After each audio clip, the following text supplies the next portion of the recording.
And I couldn't be prouder to be by his side, running to represent you. Kamala Harris becomes Joe Biden's running mate. This is your 2020 Fix. As with any VP pick, the first questions instantly go to, what does this mean for the coming election? In picking Kamala Harris, Joe Biden both notches a historic and a pragmatic pick. Harris would be the first female vice president in American history.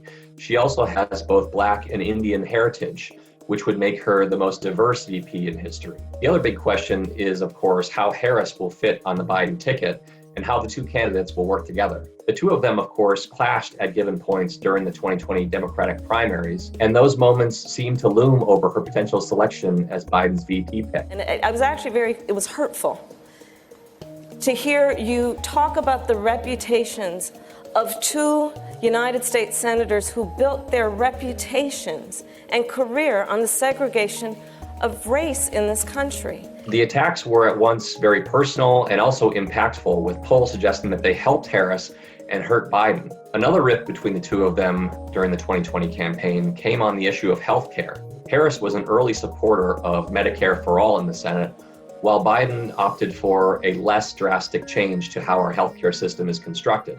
Under our plan, we will ensure that everyone has access to health care. Your plan, by contrast, leaves out almost 10 million Americans. Another thing Harris will have to account for is her previous comments about the women who accused Biden of sexual misconduct. When a more serious allegation of sexual assault emerged earlier this year, Harris offered less critical comments. Women must be able to speak without fear of retaliation.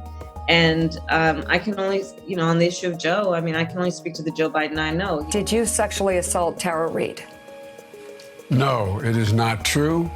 I'm saying unequivocally, it never happened. And it didn't. It never happened. The question about these clashes that came before these two candidates wound up on the same ticket is, how do they account for them moving forward? Politicians say a lot of things at debates, but the idea that they can just turn around and be completely supportive of another candidate after saying such critical things about them suggests either that they weren't being honest at the time or that they're malleable when it comes to what they truly believe. This was a big issue in 2016 when Republican primary candidates said all manner of nasty things about President Trump, including suggesting that he was unfit for office, and then turned around and supported him in the general election. In the case of Harris and Biden, the gaps are considerably less severe than they were between Trump and his fellow Republicans in 2016.